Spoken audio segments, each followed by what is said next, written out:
If you can hear me, Yes, please. Oh, I you hear can hear me. you. I can hear you. Okay, great. Thank you I can, very much. Yes, yeah. thank you. Okay, fine. Uh, permit me to turn off my camera. I feel more comfortable doing that, but I wanted you guys to see my face before we get started. To be sure, we are talking to a human, not AI. Okay, great. So, let me share my screen. Yeah.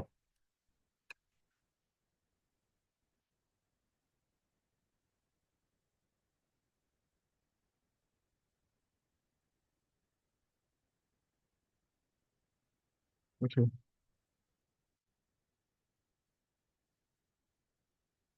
So, welcome to today's webinar. It's titled Essential Security Insights for SMEs. Uh, so thanks for joining once again. For those of you who are in already, we hope to have more people coming very soon. But for now, let's get started. Uh, Let me start by sharing two stories to everyone who is here. I want you to know why security matters. That's why I'm sharing this story.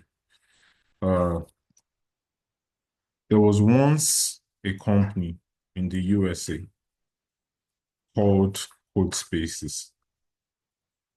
Yes, in the US, it was called Code Spaces. Code Spaces was a small online hosting software development platform based on Amazon Web Services. They specialize in providing repository hosting, e.g., like Git and Subversion, and project management tools to developers worldwide. For those who probably don't know what this is, a repository hosting refers to a service that allows developers to store and manage their code base, that is their software projects, in a centralized location. You should think of it like a cloud-based file cabinet for code. So what happened to this organization? In the month of June 2014, CodeSpaces was hit by a cyber attack. A cyber criminal had gained unauthorized access to their AWS control panel. The attacker demanded a ransom, threatening to wipe all customer data if CodeSpaces didn't comply. Now, in an attempt to regain control, what the CodeSpaces do? They try to lock the attacker out, leading the criminal to start deleting data from CodeSpaces, AWS servers, and backups immediately. What was the impact on this organization? The attacker destroyed critical files, including customer data, backups rather. So, with no viable way to restore their data, CodeSpaces lost the foundation of its entire service offering. Customers left immediately in droves, and the company quickly realized that it could not recover from the financial and reputational damage. Within days, CodeSpaces announced that it was shutting down. Now, to the second incident I want to narrate to you all, right? There's another organization known as the Heritage Company. It was an Arkansas-based telemarketing firm that employed around 300 people. Hold on, please.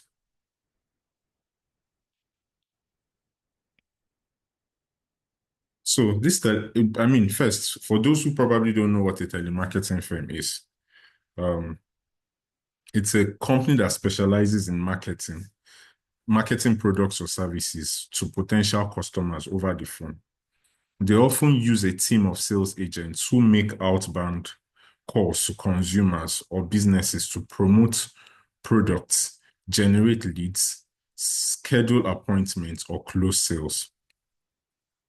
Although it wasn't a tiny mom and pop shop, Heritage Company was still considered a small to mid-sized enterprise relative to larger corporations. So what happened to this organization also? In late 2019, the company became a victim of a ransomware attack. I believe most of us know what ransomware is, that infiltrated its systems and encrypted critical data. Despite attempts to restore operations, the firm faced crippling downtime. They lost customers' records and they were unable to continue normal business activities. And what was the impact on them too? The financial burden of attempting to recover their data, coupled with operational disruptions, exceeded what the businesses could sustain.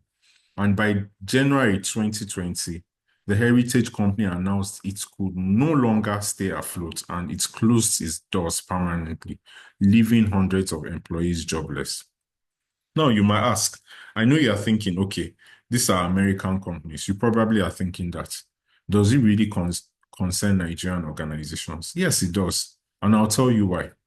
Because in the year 2022 alone, Sophos, which is a global leader in cybersecurity, revealed that in 2021, 71% of Nigerian organizations were hit by ransomware.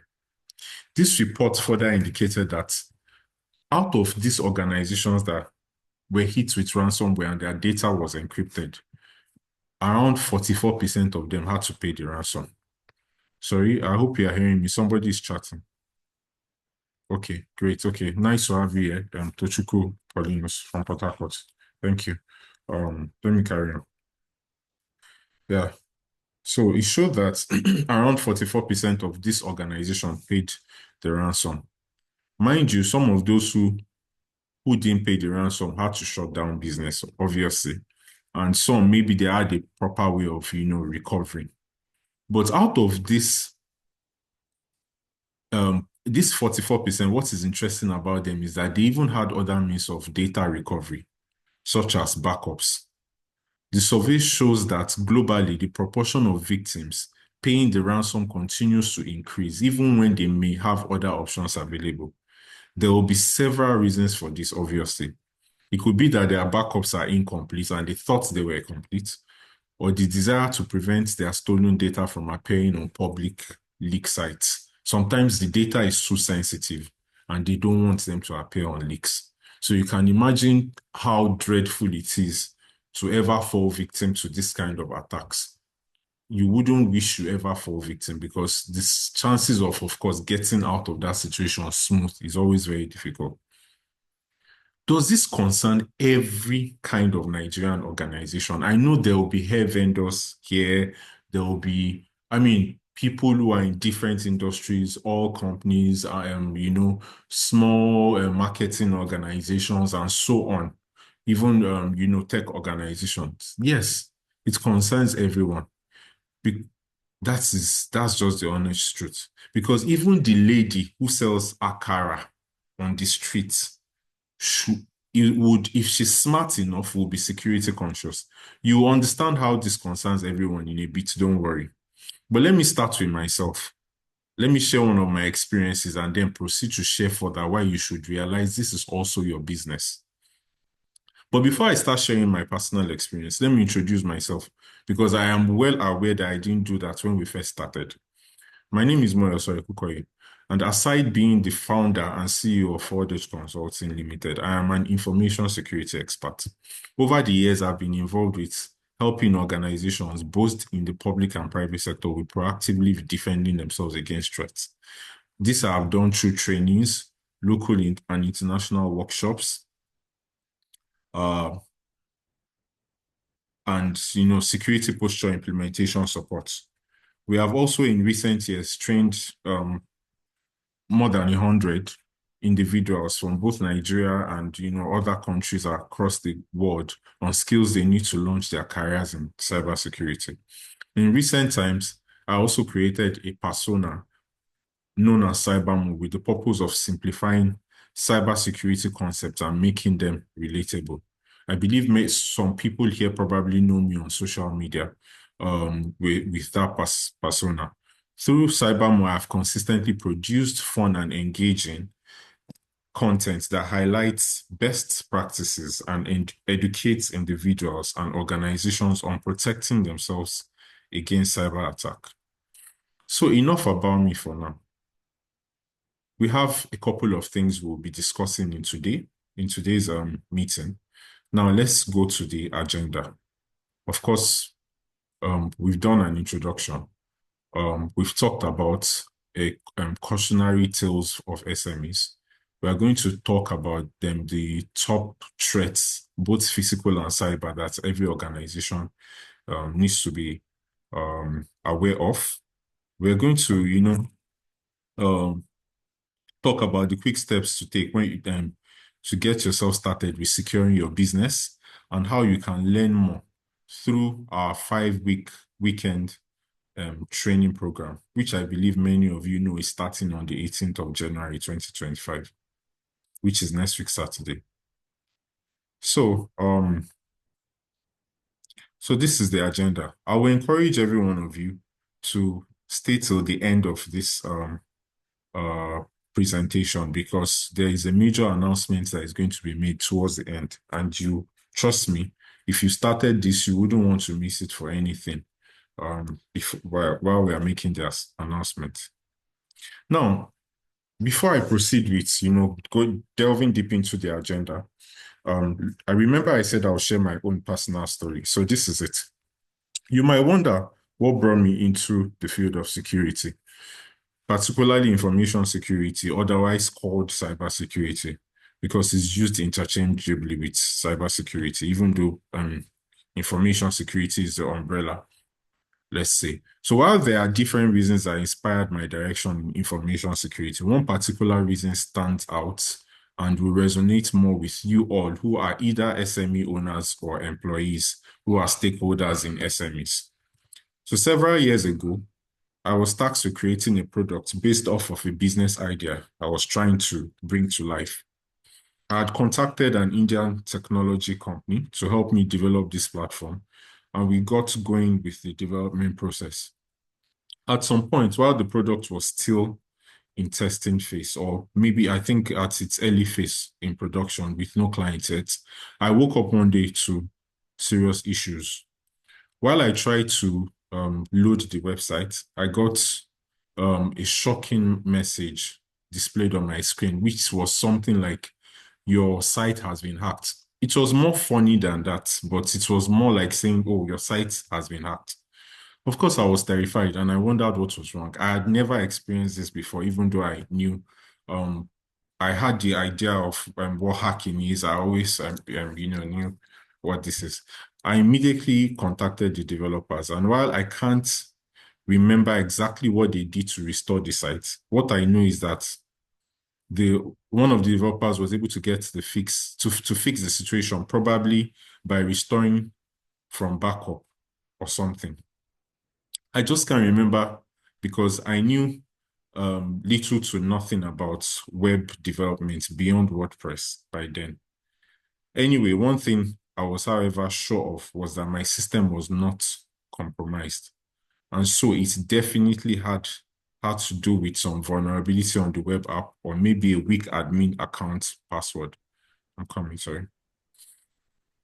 Okay. Sorry, can you mute your mic? Yeah, can you mute your mic? Sorry. So, sorry, other co-hosts, please, can you mute people's mics? For those who don't know, their mics are not muted. In order to avoid distractions, I don't want to continue speaking so it doesn't eat into the recording of the meeting. So, now, like I said, one thing I was sure of was that my system was not compromised, and so it's definitely has to do with some vulnerability on the web application itself, or maybe a weak admin account password. There were things I remember we did then that made me realize these developers had no sort of security expertise or just didn't care. And I'm sure that was why the site was easily taken down. But because I didn't have as much experience with cybersecurity. I didn't even have any form of experience as at then. And I just felt like, okay, but I just knew, I mean, it's when I reflect on everything from way back then, it was a silly process to go through, development. So prior to this incident, I knew there were hackers, but I didn't fall in victim, just like I said. However, this kind of created some sort of curiosity in my mind that would linger into the future. And here we are today as cybersecurity experts with skills ranging from offensive to defensive security. You see, my cyber attack experience was a fortunate one for me because the particular hacker only defaced the site for his own ego and not because he wanted anything. That was a young guy. I can't remember. I saw a face anyway, and he never asked for a ransom and he wasn't persistent. So it wasn't a really dangerous one. If I ever was much or was targeted by a much more dangerous and skillful attacker who had the intent of making money, that would have been devastating for that business, particularly if we already had built the moderate customer base we were able to grow as we proceeded with the business. The attacker could skillfully have gained total control over our control panel, our files, records, customer details, transactions, etc., and wreaked havoc on the business. But I was fortunate enough not to have experienced that. My small business was fortunate, but not all target small organizations are as fortunate as I was. And of course, the statistics have shown it. The bigger victim could have been any one of you in the audience here, or even me again if I am not careful. That's why we all need to have some basic level of security skills. So back to the story of the akara seller. If you sell akara on the street, you need to have some sort of security skills. You need to know how to identify fake Naira notes. You need to know how to discover whether an alert is fake or is real. Otherwise, you'll be cheated. So security concerns are noteworthy, and soon in this agenda, we'll touch on more on why no SME is immune to security threats. We'll soon do that. But first, you might wonder why SMEs are prime targets of cyber criminals. Why are SMEs prime targets of cyber criminals? Yeah, the answer is this. An SME is a small business, or SMEs are small to medium businesses. And recent reports show that nearly half of cyber attacks now target small to medium-sized businesses, often because attackers assume limited resources and security measures, which is true. They believe that it's not they believe, you have limited security measures, limited resources. You don't want to hire a full-blown cybersecurity expert working in your organization because you probably cannot afford it, right? You probably cannot afford the most high-end tools and things like that. So, and you probably don't care too much about security because you have so many other things to care about in the business. So attackers will rather go for people like that. And trust me, it's the biggest kind of attackers that can go for the most sophisticated kind of attackers that can go for the bigger organizations, the enterprises, the multinationals, because these organizations have all the resources to protect themselves. However, when they fall victim to attacks, most times they fall victim to attacks by very sophisticated cyber criminals or hackers, because those ones are very skilled. But now let's assume I am a black hat hacker and I want to attack and I have limited skills. Of course, I will go for the organizations that are vulnerable in so many ways, and which is most likely the smaller organizations. It's just common sense because most of them will fall victim because they are not prepared for that moment. Now, it's painful because you might think you don't have enough yet for you to secure yourself. Like, okay, I do not have enough money here, but what's the goal of everybody in business? You want to grow a business to become, you want to grow it to a point where you are proud of it, you start making profit and everything, and you do not want to experience that point where everything is wiped wiped out from you. At that point when you should be reaping the rewards of your labor.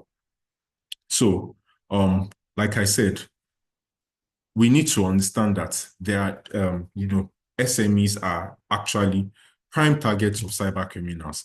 And there is no small business that is immune to security threats. And I will explain why by giving you some examples that would make you, that I hopefully would resonate with you in whatever kind of business you are doing. Now, for example, one, data is the lifeblood of modern businesses. Even small businesses rely on digital systems to store customer records, invoicing details, and supplier information. For example, if you run a local clothing store that tracks its inventory and customer orders on a shared spreadsheet, if ransomware encrypts those files, they are locked out and and you can't track stock, can't track stock or fulfill orders, halting business for days. I mean, we are no longer living in the time when everything is paper-based. Gone are the days when your what's the name? Your ledger and things like that are all paper-based. It's stressful. Most times, everyone here, except you are still living in the past. Everyone here, one way or the other, has some sort of has been digitalized. Most businesses here today have been digitalized. Most of your business operating systems and tools are mostly in digital forms. Your data are mostly in digital forms. So imagine all that's being encrypted with no proper way to recover from that. How would that be to you? You get very, very possible. Attacks aren't limited to techie companies. Yeah. Sometimes people feel like maybe the more technology you use or you adopt in your processes, particularly organizations that are in technology, they feel like, oh,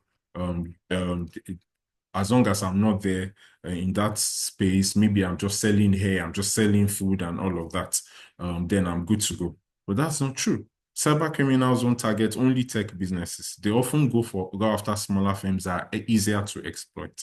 Like I say, some people are smart.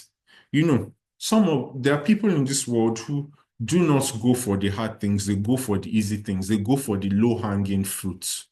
You get. So, okay, the tech companies, even if they are small, are techy enough to understand security, many of them to a certain degree.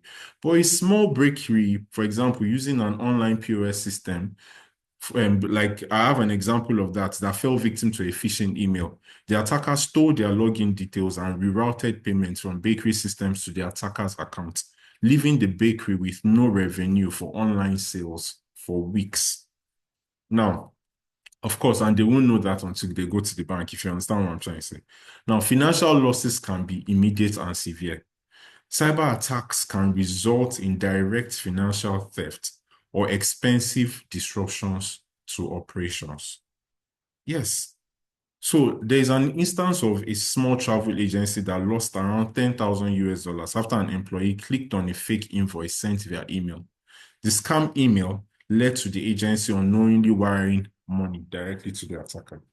Like I keep saying, and let me tell you the beauty of all of this. Nigerian organizations fall victim to attacks. I think I showed the statistic earlier for those who were in the meeting earlier. Over 71% of Nigerian organizations are falling victims to cyber attacks. But do you know why we don't really hear of this? It's because they are hardly reported. Yeah, they are hardly reported. There are no reports on it. So, and every day we have cyber criminals springing up. Even when you form a group, the group where many of you are coming from, the group you're coming from, we had to lock communication there because there are people who came into that group for a purpose. You understand? The only thing they came there to do is to either come and social engineer you or either come and drop spam links into the group. I mean, sometimes I'm surprised when I see people who even have any dealings with such people in the first place. Because I feel these are foolish criminals because if you're dropping links, it only takes a foolish person like you to use your links because that's a very, very tricky and non-straightforward way of, going about selling your business or whatever it is that these kind of guys are doing. But the truth is, we are surrounded by criminals, unfortunately, where we are from. Yes. I mean, we live in a society where the average person sees crime as normal. oh, I mean, and you can't be judged for that because, oh, things are hard in quote. So you have to make other people cry. So criminals are not sleeping. The more they become knowledgeable, the more they become skillful, the more you are at risk of, falling victim to attacks from them. Now, so reputational damage can outweigh costs, right? Reputational damage can outweigh costs. Customers trust is fragile rather, and a breach can destroy a business reputation. This happens very well.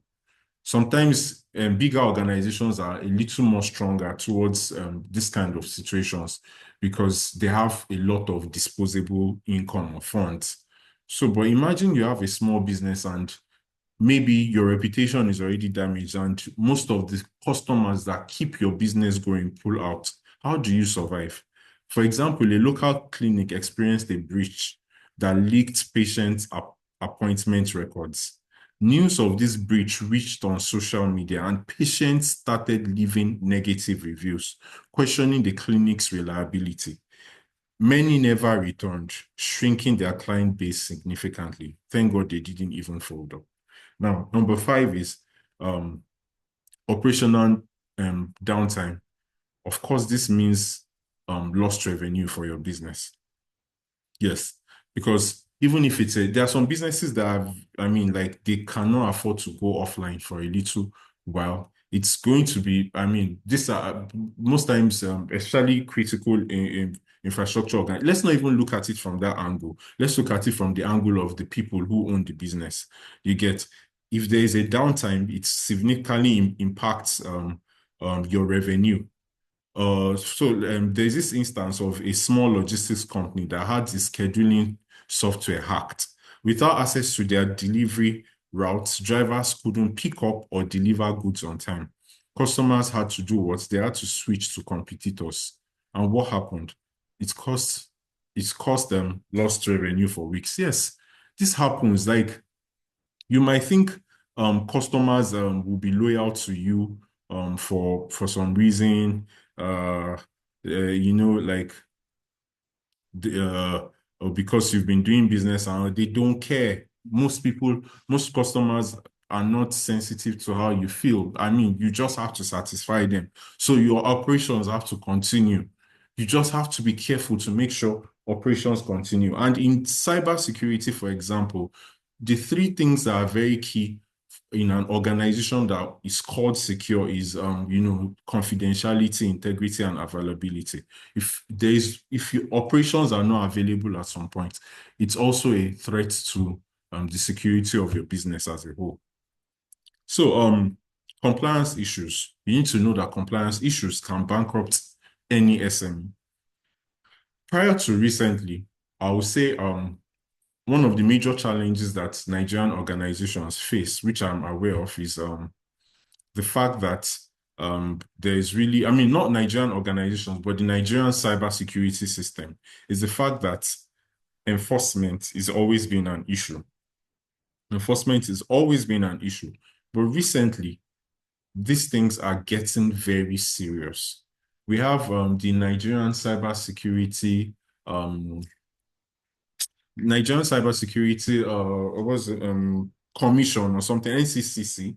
We have the Nigerian Cybersecurity Act. We have the Data Protection Act. A whole lot of things are coming up. And if you saw the news recently, one of them was even saying, "Oh, they are going to start enforcing things now." So the things you were getting away with before, there's a likelihood in 2025 you will not get away with them even in Nigeria. The way we run business in Nigeria, you can't run that if you're outside of Nigeria. And I'm sure for those who live outside of Nigeria, you can understand what I'm trying to say. You just can't treat customer data anyhow. You just can't go through processes in a certain way. So let me give you a quick instance. There was a local consulting firm that handles customer data that wasn't aware of privacy laws like GDPR. They experienced a cyber attack that exposed their clients' contact details. What happened to this company? The company was fined heavily for not encrypting customer data. And what did that do? It pushed them to bankruptcy. Like when it comes to health records, that's something that the Western world doesn't really joke about. So, I mean, that was the implication for that. So we have our cybersecurity regulations in Nigeria, things that bother on security and all of that. And you need to be conscious of this already, because very soon there will be implications for not complying. And if you fail to comply and maybe you got into some sort of trouble, just like this incident with the organization, maybe if this organization encrypted their customer data, what would have happened? Okay, this is a local consulting firm, sorry. And we're talking we have consulting firms. Let's say the healthcare sector, for example. Let's say you run a healthcare center and you are it being this data was encrypted properly. Let's assume they experienced a cyber attack. Of course, there are going to be checks, and it will be seen that indeed this organization did their best. So whatever fines, whatever implication that comes with the breach, it will not be, as impactful in a negative way on the organization as against if the organization was negligent. So another thing you need to know is that physical security also ties to cyber risk. Don't forget, this is a webinar on physical and cyber security, but I think most of us are even more physical security conscious. And that's why the emphasis is more on cyber, because it's really not that difficult. In Nigeria, we are naturally even physically security conscious because we go through a lot. Many of the Western countries or even some other countries in Africa, you don't see fences in front of their houses, but you can hardly see a house in Nigeria that doesn't have a fence, even if it's in an estate. There are reasons why it's like that, and just so many other things. That, like I said, we are focusing more on cyber, but physical security also matters. Now, like I said, physical security also ties with cyber risk. Let me share a quick example too. Like a small accounting firm had a laptop stolen during a break-in, and the laptop contained sensitive clients' financial data. And because it wasn't encrypted, the thief gained access to all the records. And what happened? This led to client lawsuits and massive loss of trust. So at least if the data was not encrypted, at least the laptop should have been secured. You understand? So for some reason, when you're thinking even of the cyber aspect, you also need to think of the physical aspects. There are ways to protect your systems, whether your server, your PCs, your laptops, and things like that, to make sure that things like this don't happen. And that's where you put in your mind towards physical security. Now, there are low barriers to attacks. Are you aware that if you are running a vulnerable network, for example, an attacker doesn't really even need to um, target you to know that your network is vulnerable, right? Which many SMEs actually run vulnerable networks. That's the honest truth. You get, because there are tools online to scan the internet connected devices to know what systems are vulnerable or what networks are vulnerable.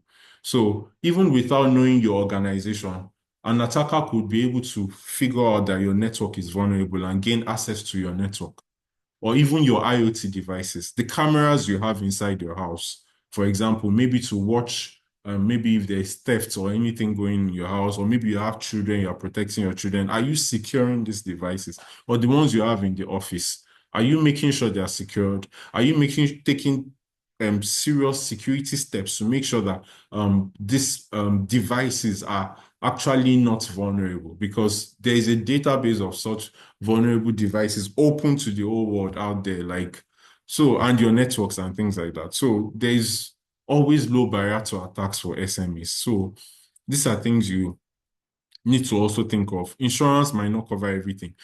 I don't know. I'm not sure. I haven't done my research, but I don't know if there is any sort of cyber insurance policy in Nigeria. I mean, but whatever the case may be, in Nigeria or all over the world, other places of the world, even when you have cyber insurance, negligence is not an excuse, right? If you are negligent, if you even if you have cyber insurance and it's proven that whatever attack or incident that happened is your fault, There's really nothing that can be, you probably will not get anything that covers for your losses.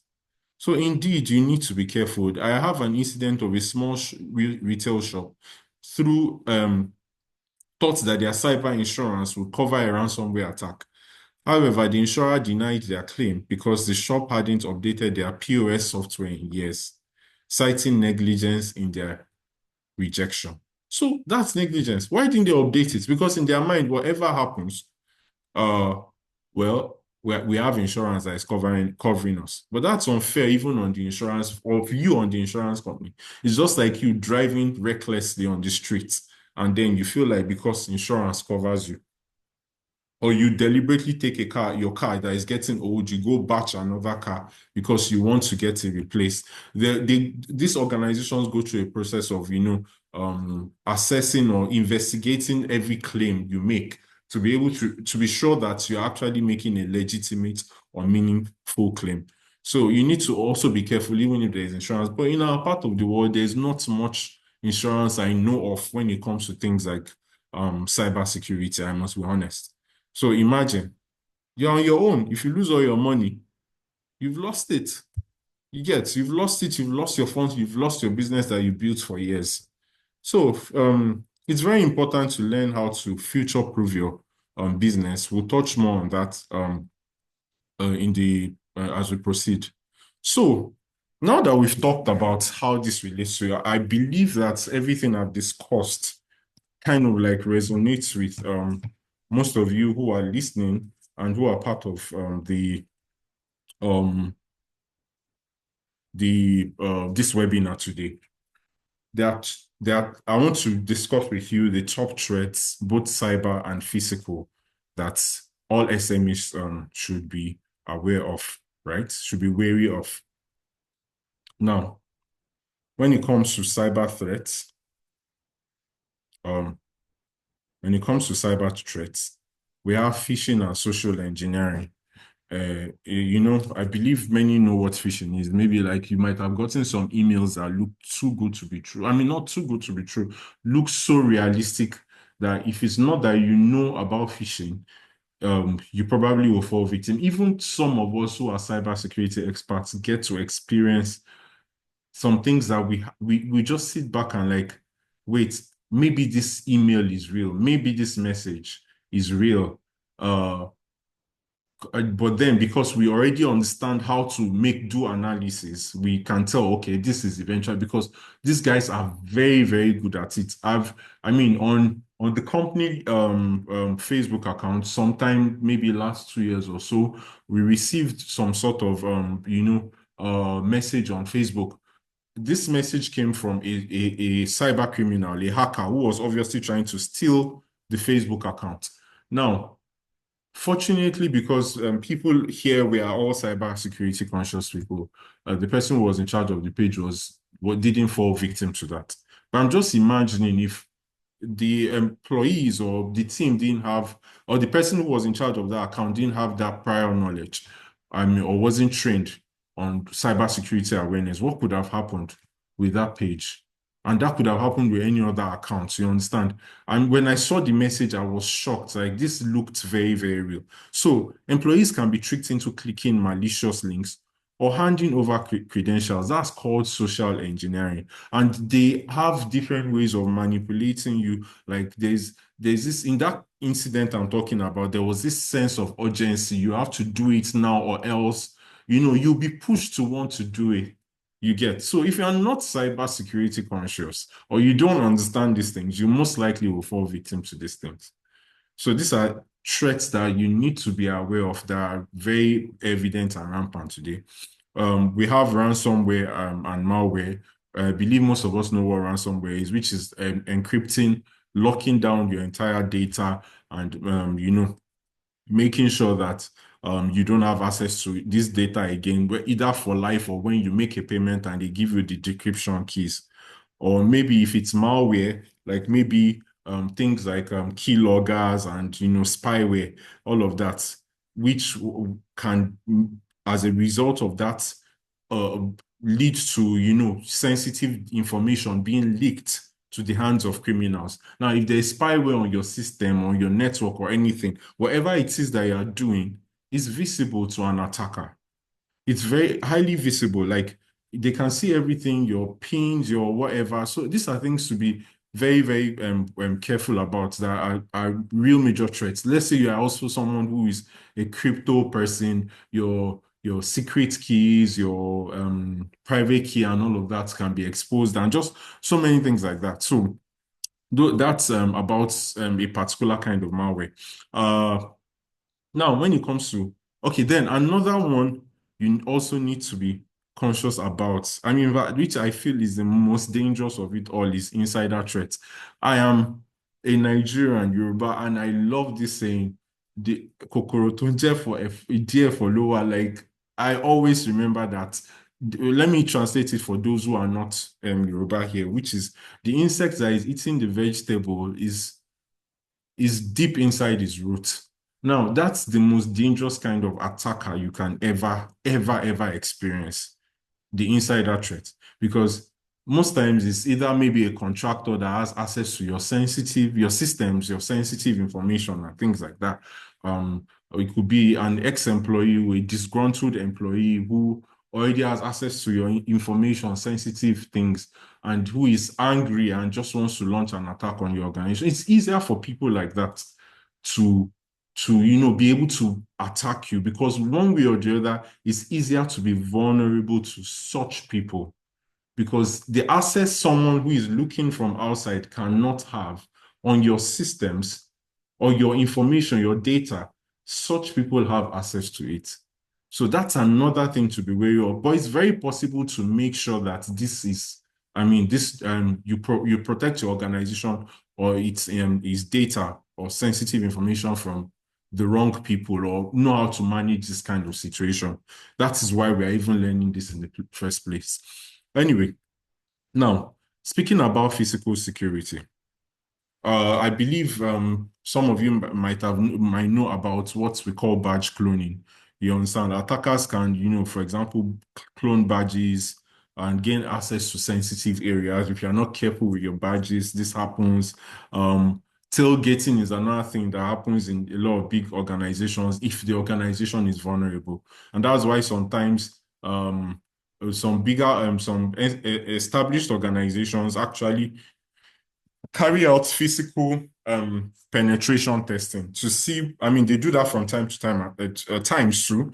They do this to figure out if their organization is also physically vulnerable. They employ services of social engineering experts, pen testers, physical pen testers that will come into the organization, try to fool the people that are working in the organization to allow them to gain access to places they shouldn't gain access. So in the case of tailgating, it's just like saying you want to enter into a place, and then a place that needs some sort of card to access, you understand?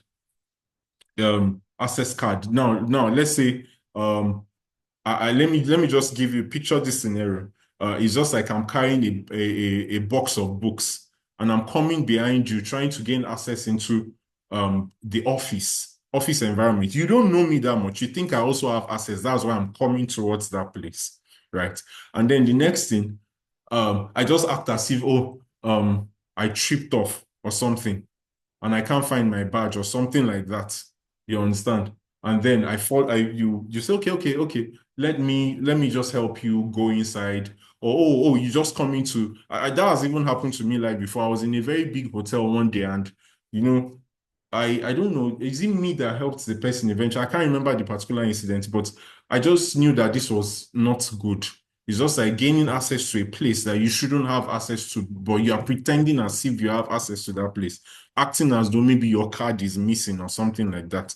That's some form of tailgating, which is not supposed to be allowed. There's a whole lot of considerations when it comes to cyber and physical security also.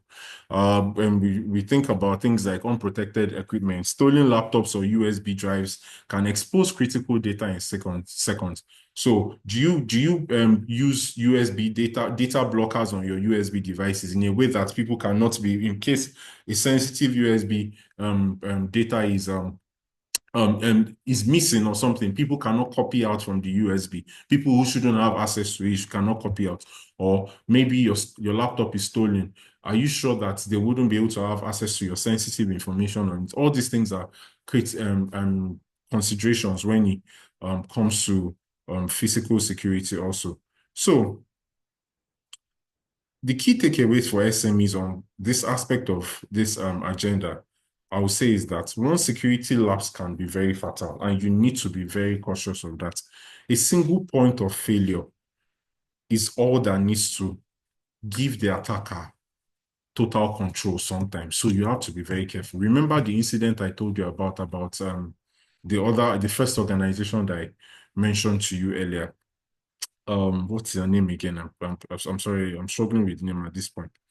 Um, you know, that AWS incident where these people gained access to their AWS platform of this organization and then was able to seize, delete their data, wipe everything out, and render the company bankrupt, and they had to shut down. Backing up data isn't enough. Offsite and segmented backups are essential.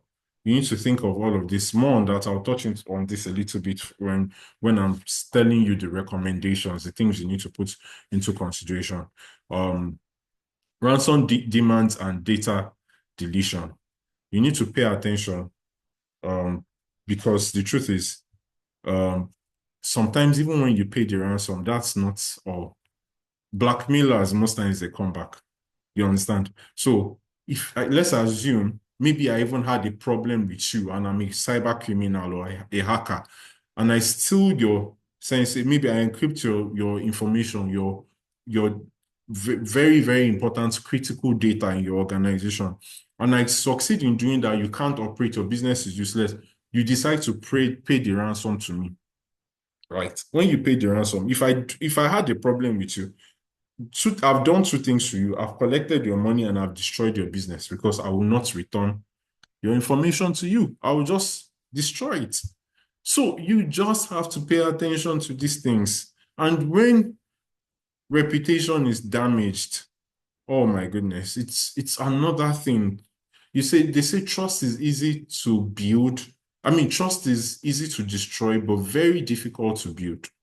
You don't want to come across as incompetent in your whole process of when you're in your business process. So what can you do, right? What are the immediate steps to improve security for your organizations? What are the immediate steps you can take? Now, okay? So, uh, sorry. Okay. First, you need to strengthen your password practices. You need to make sure that whoever is working within your organization, your employees, they always use strong and unique passwords for business accounts. Whatever they want to do with their personal accounts is their business, as long as it has nothing to do with your business. If anybody wants to say something 123, ABC 123 is their password, that's it. But when it comes to your business, don't joke with that. Implement password managers, securely generate and store passwords. For example, let's say you own a small bakery. You can use passwords. If you're using maybe like the same password across all your emails, social media, and online payment portals, if one of them gets breached, all accounts are compromised. Because the truth is, anyone who is breaching your account probably has this feeling that most likely you are going to use the same password. If you are vulnerable, you are using the same password across all your accounts on different platforms. So what are they going to do? They are going to try different platforms possible that you possibly are using, and then you are compromised. You understand? And that is just it for you. So please, please, it's easy to be lazy about this. Do not make the mistake of using the same password across multiple accounts, your business, even your personal accounts. Don't do this. You understand? It's just the easiest thing to do. So, and what can help you? Password managers can help you generate very strong and unique passwords. Also enable two-factor authentication. Add 2FA to all critical accounts. your email, your bank, customer management tools. This extra step requires both a password and a one-time code from a phone or an authentication app, for example. You understand? So if for any reason, even if your password gets leaked, that's another challenge on the part of the attacker to be able to, gain access to your to whatever accounts you are trying to protect. You should always educate your employees to identify phishing attacks. You understand? Just like I said earlier, imagine if that Facebook account, I mean, we're even saying Facebook, what is even a Facebook account? It can be down at any time. What if it was something way more important or sensitive? Imagine if it was an employee that didn't really know how to spot phishing attacks. What could have happened? You understand? Train them to spot fake emails, suspicious links, and scam messages. Stress the importance of not clicking on known links or downloading unverified attachments. All these things are very, very key. You should back up your data regularly. Always make sure that you back up data regularly. Very, very key. You need to set up automated offline backups for important data, customer orders, payments, records, invoices. Ensure backups aren't stored in the same system as active files. You understand? If you store your backups in the same system where your active files are, if an attacker gains access to it, they will delete both the backups and the active files. I mean, like, yeah, this is another thing that people get lazy with. I personally have done things that has had, I mean, I've done even training programs. I've had very sensitive information way many years in the past where I I lost everything because I was lazy to back up.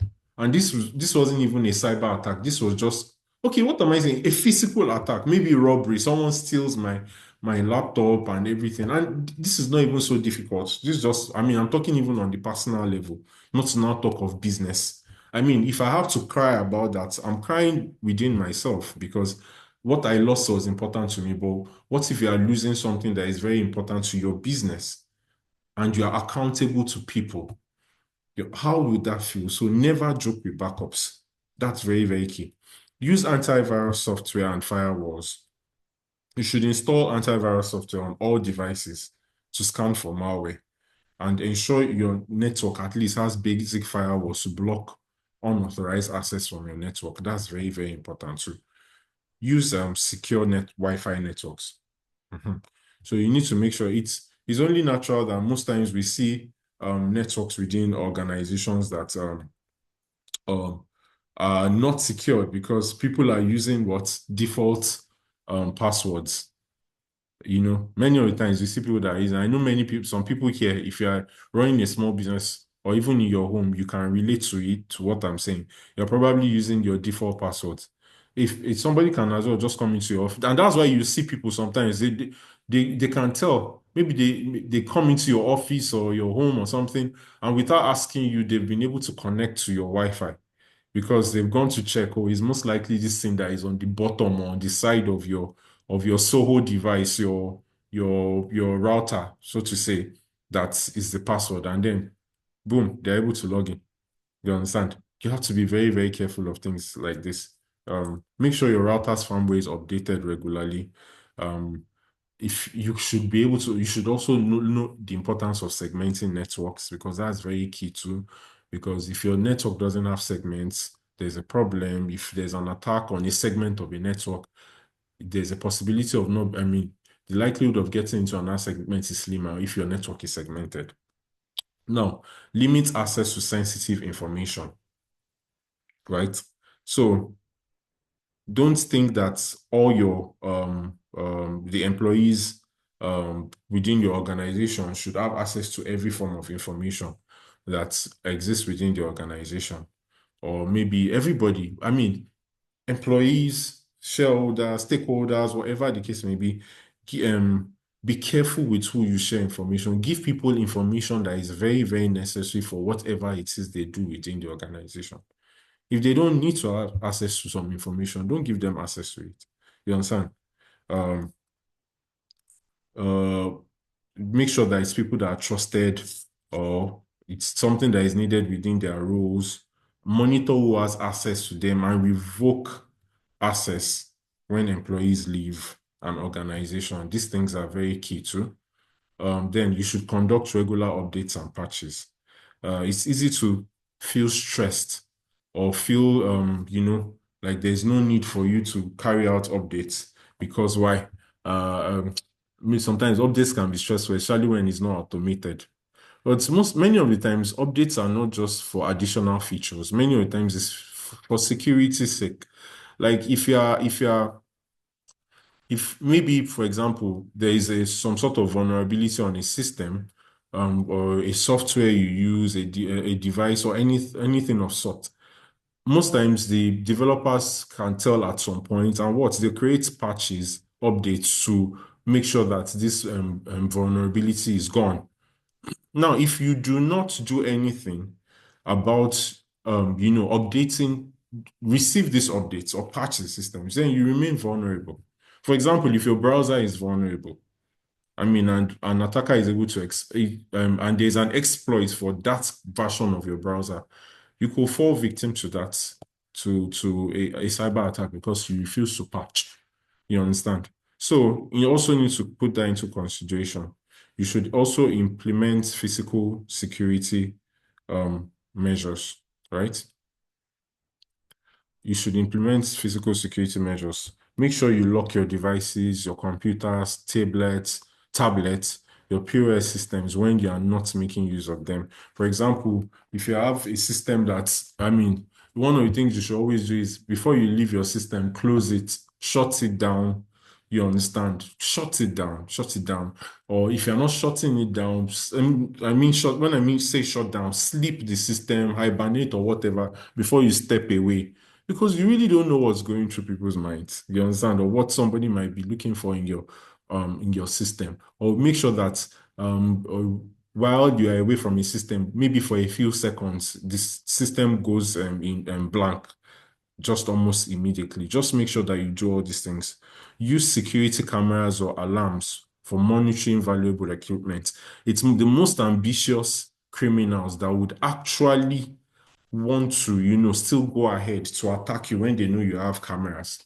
I know there are some people that have the mindset that, okay, for example, you have a child in your house, or maybe you have something that is important to you, whether your child or whatever it is, you understand, or whoever it is. Um, some people have the mindset, or I've corrected that mindset in somebody some years ago, where the person was saying, you should not let them know that there is a camera. I said, if, for example, you are monitoring your child with a camera in your house, do you understand? And you don't let maybe the house help or something know that you're monitoring them with a camera. They might have killed your child before knowing there's a camera in the house. Does that bring the child back to life? Let them know there is a camera. Let them know. When they know that, what happens? They wouldn't most likely do anything to your child. That is the same thing with your business. Before somebody comes in to do something, they would have thought twice. That I mean, it has to take the craziest or the most ambitious, determined rather, criminal to still attack you when they know there's some sort of deterrence. That's why you go to some places, some facilities, you see, oh, there are dogs, there's a dog, this thing, dogs are here, this place is monitored with CCTV, blah, blah, blah. It limits the level of, crime that would occur in such places because the easier thieves or the thieves that still have a mind or a conscience or are still scared a little will not go ahead. And that limits your vulnerability. You understand what I'm saying? To a certain degree. So then you also need to have a clear incident response plan. Have a clear planning in case of a breach. This should include disconnecting affected devices, contacting an expert, and notifying stakeholders if needed. You understand? Sometimes people don't even know what to do when an incident occurs. I mean, I've literally been somewhere before where somebody just knew that I'm a cybersecurity expert. Now, this wasn't even an incident that occurred, but the person was being trolled by somebody. The person was being trolled uh, by some sort of blogger, right? And as this person was being trolled by the blogger, the person wanted to know who the blogger who is trolling them is and had to call me to come and find out who the blogger. The blogger is way far away in another part of the world, obviously. But I'm supposed to know how to do that for you because I'm a cybersecurity expert. Even the best hacker, I mean, do that for you right there and there. Even the best hackers in the world will not get that automatically. You understand? So, but why did I reference this? When incidents occur, you just have to know what you are supposed to do when they occur because they are bound to occur. What is your first line of response? It goes a long way in helping you know um, what to do and making sure that you're able to remediate the problem before it becomes a major problem. So there has to be a clear incident response plan in place. This is very, very, very key. So that's it, guys, with what you should do. Now, we are gradually rounding up. We're almost done. Now, you've learned about the things you can do to protect your business, right? This baby of yours, your business, whether big or small. Now, one thing you need to know is that you should have a structured security program in place, right? When I say structured security program, what I'm trying to say is how do you want to implement your security best practices? How do you want to make sure that your security posture in your organization is tight? Do you want to do it all by yourself? Are you a cybersecurity expert? Are you a physical security expert yourself? Is it going to be easy for you to do yourself? Now, I'll tell you why it's very important. And that's where I'm coming in referencing the security training program that many of you should be aware of that is coming up starting from next weekend, right? There are reasons why a structured security program like ours is very necessary, whether ours or any structured security program, right? Important for business owners. You need to avoid overload and unnecessary technical jargons. When you are doing the whole, because it's easy for you to feel like, okay, yeah, a lot of value was provided in this webinar. I know, you understand. It gives you actionable plans to take and all of that. But the thing is, there are still things you need to learn, of course, how to do according to what you've learned so far. And in the process, you go back by yourself and start learning how to do these things. What happens? You will encounter mountains of technical instructions online, much of which won't apply to your specific kind of business. But if you actually take on a program like ours, you we will distill cybersecurity and physical security concepts into practical business focused steps. After all, that's the purpose of this program. So you are able to avoid sifting through needless complexities. You learn exactly what matters and skip the rest. I mean, we are literally not telling you to come and join. We have a cybersecurity bootcamp that goes on, that has been on consistently over time or like running for 2 years. I mean, it's always is a full, very robust program for people who want to get into the field of cybersecurity. But that's that for these people. We are not here trying to teach you how to transition into cybersecurity. It takes a longer time to understand this. We are teaching you how to secure your business. You understand? You might have a nanny. You might have people in your house who monitor your child, but you are the chief security officer within your family, and your business is more like your family. So you need to also know how to take care of it. And even if you do not own the business, you should, and you are a stakeholder in terms of securing the business, whether the data or anything, you are involved in operations or anything, this is also your responsibility and you need to take it serious. Anyway, let me proceed. Hands-on guidance from experts. When you do it alone, you're going to be watching tutorials and articles and that really account for your unique environment, leaving you to guess about configurations and best practices. And what will our program do for you? Our step-by-step instructions include real-world demonstrations tailored to businesses like yours. If you have questions or need clarifications, our team is here to point you out in the right direction. You will save time and money by doing it right the first time. When you do it alone, you are bound to experience trial and error, or a poorly configured system can lead to data breaches, downtime, or compliance fines, all far costlier than preventing. What would our program do for you? We offer tested solutions so you can sidestep common pitfalls. A single cyber attack can cost more than the entire program. This little amount you're supposed to pay for a program, making a structured approach a wise investment for you. Another thing is accountability and structured learning. Without a roadmap, you risk securing one area, for example, passwords, while leaving critical points like Wi-Fi networks, POS, and just even if it's not those things, some other things wide open. You understand? You just will leave some things open because that is not really your field yet, except it's already your field. But I believe most of the people here, this is not what you're doing already. Now, our program would have an organized or has an organized curriculum rather that takes you through each security layer, ensuring you are left with no gaps. You will always know your exact next steps, and you'll be able to measure the progress as you go. And also, there's focus on relevance, not random details, right? Reading random guides can lead you to deep technical rabbit holes that have zero impact on your business.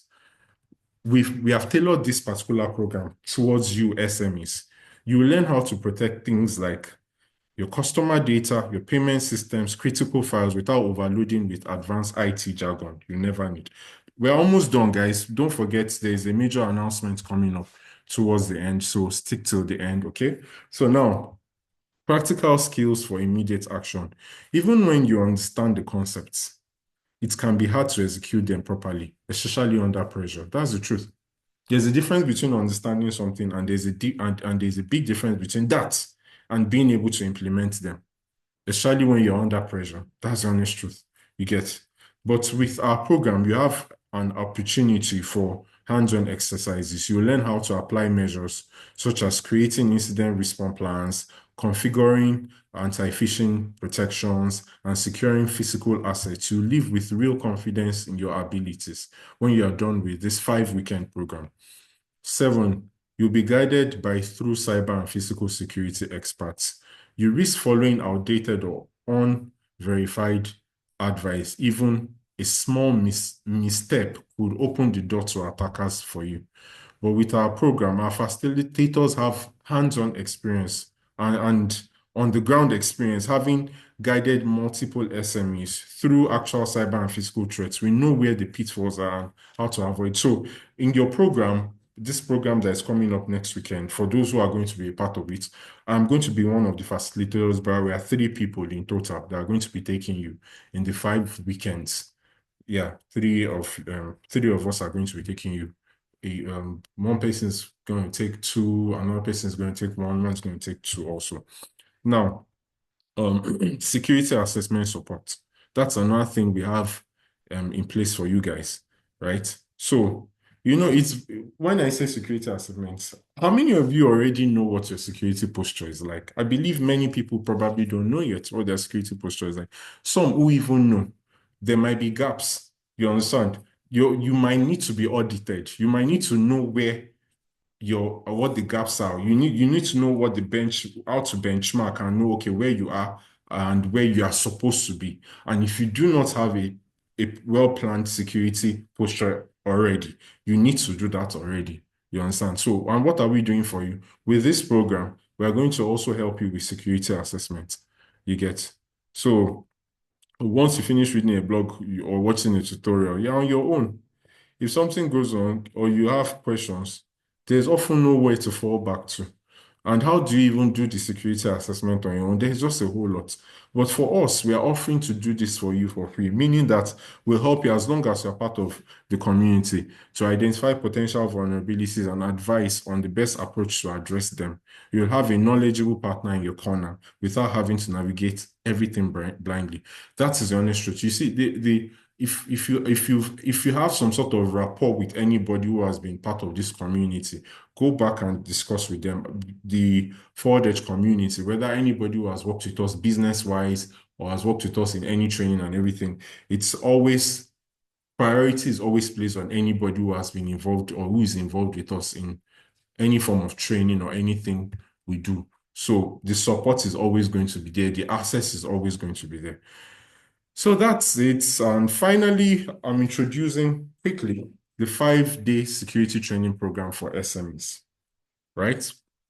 That is what the essence of this, the 5-day security training program for SMEs, which is starting on the 18th of January next, which is next weekend, is titled Fortify Your Business, Total Security, Protecting Your Business from Physical and Cyber Threats. That's the theme of the training program, right? And we are going to be covering a series of things during this training program. The training is starting on the 18th, just like I said, 18th and 25th of January. Okay, so these are the dates. Like I said, it's on weekends. We did that because we know many of you guys are working. You probably will be busy all week and things like that. So you probably will not have time to, take the classes. It might be a burden for you. So that's why we decided to make sure this training is happening on the weekends. So the first weekend is next weekend, 18th. The next one is the following weekend, 25th of January. The next will be the 1st of February. Next will be 8th rather, and the final class will be on the 15th of February, 2025. Time is going to be 2 to 5 p.m. So what's this training going to be like, right? What's the training going to be like? Let's see. Now, in the first day, that's the first weekend. What are you going to be doing? You are going to be covering introductions to cybersecurity, basic threat landscape, phishing, malware, insider attacks. You're going to learn about user account management, password and best practices, and multi-factor authentication, insider threats, privilege management, file and folder permissions. In that, you're also going to learn data backup and recovery essentials. Even if you're a small outfit, it's useful to you because weak passwords or excessive user privileges can let attackers in. After day one, you know exactly how to fortify employee accounts and protect sensitive files without getting lost in technical jargon, just like I said before. Now, on the next day, that's the next weekend, what are you going to learn? Network security and data protection. We'll cover network basics and security, firewall configuration, wireless security, and network segmentation. Then data protection, which includes data classification, encryption, and advanced backup strategies. You're going to learn that in the weekend too. When you have unsecured Wi-Fi or poorly configured router, um, that can easily let cyber criminals pivot into your entire systems within your organization. You understand? Once they gain access to your network, they can enter any system within the organization. So it's not just your system. I'm just saying, like, if you literally just have an MTN 5G and an attacker is able to gain access, they can gain access to everything, all systems that are connected to that network. That's dangerous. You understand? So you are going to learn how to protect against this. You're going to learn network segmentation, encryption, wireless security, configurations, and all of that. You will learn how to properly encrypt customer data and organize backups so that you're safe if ransomware strikes. Now, in weekend 3, you're going to learn incident response plan and physical security. Incident response planning, like it will involve building an incident response team and documenting processes, containment, eradication. Because when we say team, the team can just be you or you and one more person, just you. If you're a bigger organization, it might be a larger team, you understand? But that's exactly what we are trying to say. So, and also you will learn about physical security, practical steps to protect on-site assets, like if you have POS terminals, for example, laptops or cash registers, all those things, you learn how to protect them. When a breach occurs, every minute counts. Having a clear plan can make a difference between minor downtime and full-blown disaster. That's why it's very, very key to have an incident response plan in place. Now, when it comes to physical security, physical theft or unauthorized access to a key device can compromise your data just as easily as a cyber attack can. And then, weekend 4, what are we going to cover? Risk assessment and management. There, we are going to be identifying and prioritizing threats to your specific environment. We're also going to look at compliance requirements, overviews of GDPR, HIPAA, PCI DSS or local regulations like the ones we have in Nigeria, NDPA, and the Nigerian Data Cybercrime Act and all of that. We're going to touch on all this. We are going to touch on the security. I mean, we are touching on the foreign ones because we know that some of you probably are not in Nigeria or you are looking at also relocating outside of the country, or you are currently even handling data from Europe and all those places that require you to be compliant, or you are also even looking at expanding or going into certain fields like the healthcare sector, or you're trying to expand business, grow your business. For example, there are certain things you can't do. There are certain financial information you can't hold, and growth your business cannot experience if you are not PCI DSS compliant. You're going to learn about all of this during um, these classes. Security policy framework. You're going to learn how to developing practical security policies and procedures. So, a single compliance violation can lead to fines, lawsuits, or reputational damage. By day four, you understand how to align your policies with relevant laws and spot potential risks before attackers do. You would have been able to know all these things because it's one thing to have an organization's policies, another thing that your policies might not be compliant to the regulations. All of this you understand how to go about. Finally, on weekend five, right? What are you going to learn? Advanced topics and hands-on labs. We'll cover threat hunting. Mind you, we're not going too deep into this because this is highly technical for you guys. You understand? But of course, you understand these things. You will learn these things, and there is a reason why you need to. You get sometimes you have to also be able to think how the attackers think so that you can be flexible. Threat hunting and digital forensics, yeah, that is very important. Sometimes there are some things you'll be able to get answers to because you already know some basics of digital forensics, for example, basics of identifying hidden threats and preserving evidence, reconnaissance techniques, vulnerability scanning, exploitation basics under penetration testing. It's very important for you to be able to run vulnerability scans, for example. You also should understand reconnaissance techniques because so you can understand how the attackers think and how they can exploit you.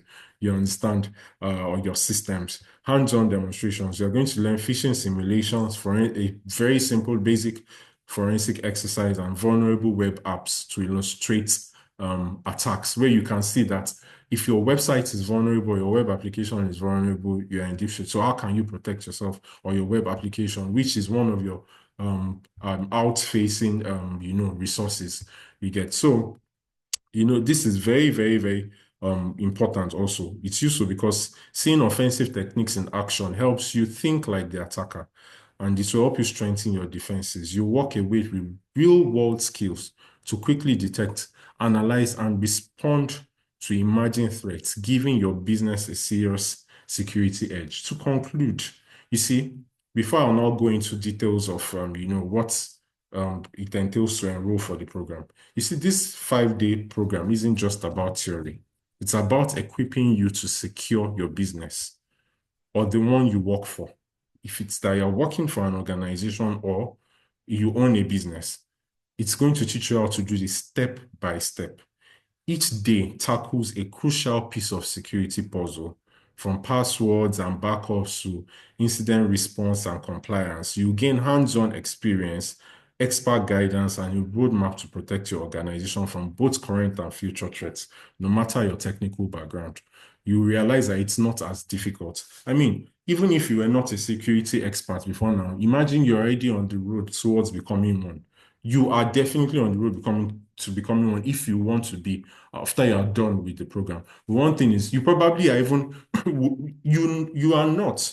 I am 100% sure that you are better than some people who are certified cybersecurity experts by the time you are done with this program with the hands-on approach we are taking it through, because we are not just about the knowledge, we are about what you can do and what you should enforce for your organization. And that might make you a valuable player within your organization if you are that person that can implement certain security measures for the organization if you don't own it. And if you own the business, it's a win for you.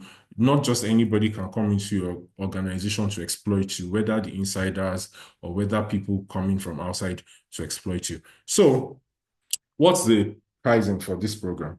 Um, Normally, the physical program is supposed to be 250,000 naira, and the virtual program 200,000 naira. We're advertising this weeks back. We gave a discount phase.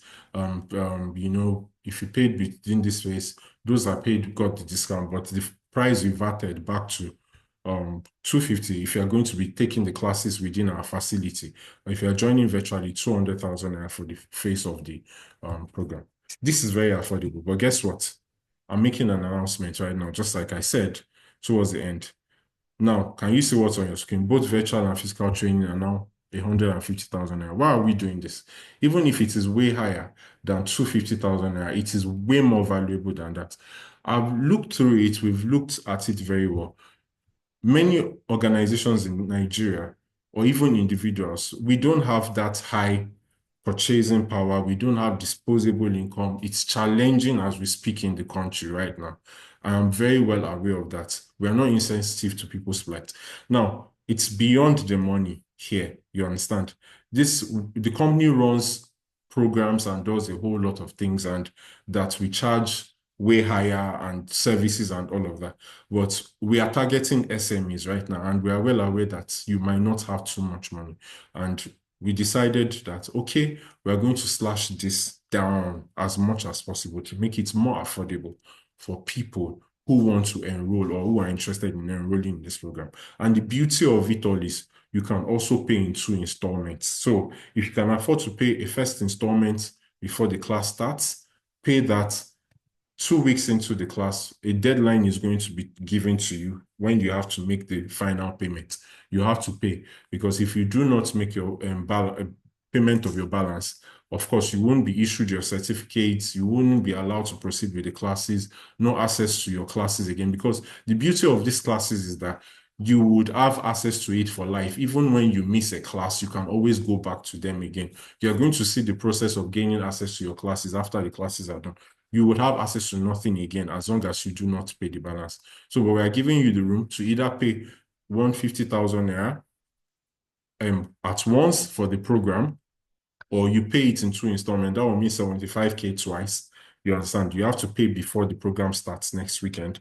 The first installment, then we fully enroll you for the program, and then you pay the balance 2 weeks before the second or third week. That will be communicated to you before the program is over. And that's that. And this is the registration process, right? You can register by visiting this URL you can see on the screen. You can take a snapshot of it. Yeah, forward-consulting.com/fortify your business. If you want to make payments through the website, you can go visit the link. You can read more about the program. I would also drop the link to the PDF file about this program in the groups. Wherever group you are coming from, I'll drop it there so you can see it. If you're not coming from a group, you can also send a message to any of the admins. They will send you the PDF file. You can also look through the program details again there. So you can go there, you see how to proceed to the shop, gain access to your to Paystack, which is a payment processor, and make your payment. But that's not 2 installments payment. That's just a one-off payment. And of course, we've not implemented this slash there. So your best option right now is to make payment, to do a bank transfer to this account. Oh, sorry. Unfortunately, the name of the bank is not written there, but to be clear, you will see it in the PDF. The bank is Global's Bank, right? You make a transfer to this Global's Bank. The account is Forward Edge Consulting Limited. And when you're done with that, chat this of the official line. Send your proof of payment to this phone number. When you send your proof of payment to this phone number, then you're going to, on WhatsApp, you can make a call, you can send your message, and then you're going to carry on from there. So that's all of that. You're going to complete your registration from there. So guys, that's everything. Do you have any questions before we call it a day? I believe there will be questions. I can see the chats are increasing, so I guess there are questions that are coming up. Good evening, please. When is the next cohort? Okay, as already said, this class is starting next week, Saturday. Okay. Yes, the meeting is being recorded. Please, sir, sorry to interrupt you. No.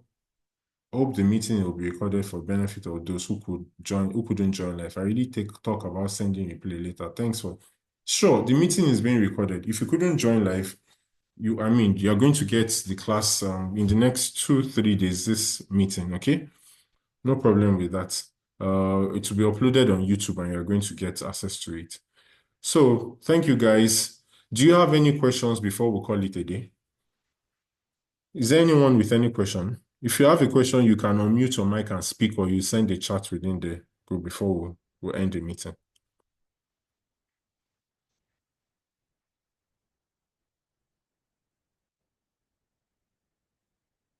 So don't forget, if you are going to be joining the classes, don't forget, don't come paying for the program on Saturday when the class is supposed to be starting. Make sure you do that before the class, latest like Wednesday or Thursday, okay, so that we can properly onboard you if you're going to be joining the program. Okay, there's a question. Good evening, please. When is the next cohort? The cybersecurity class is full class. Is this a question? Is this a new question? I don't know. Is this when the cybersecurity class is full class? I don't know what it is, but okay, one thing I want to make clear to you is this: if you are joining the physical class, you should be as fast as possible, because if we are not having, we're actually giving room for anyone who wants to join the physical and the virtual class. But if we have a full physical class, of course you have to do your class virtually. You can see you are paying the same thing. You understand? So that just let's just clarify that with you. Would there be a class for cybersecurity enthusiasts? Good evening, please. When is the next call? Decide full class. Oh, okay. Yes, there is one going on right now. If you can still catch up with the full class you're talking about, you can enroll. You can chat the admin that phone number, okay, and it's going to attend to you. Or if you can join that one, otherwise maybe you join the next cohort, which is still starting not far away from now. You understand? Because this one's just started late last year and we're on a break for some time, for a whole month, the December break. But if you can catch up with it, you can still join it, because they haven't resumed, but they are resuming again next week, Tuesday. So, but it's very possible for you to catch up. So you can just chat this thing, because there's an ongoing class. And physical location, our office is at Yaba. Uh, Chat, you're going to get all the full information. Yaba, Unike 58 Iwaya Road at Yaba here in Lagos. Yeah. Any more questions? If you do not have any more questions, I think it's about time to end. But if you have a question, let me wait for 2 more minutes. If no more questions, then we'll call it a day. So exactly 6:45, we're going to be ending the class. At least we are sure that we're not ending it while somebody is typing something.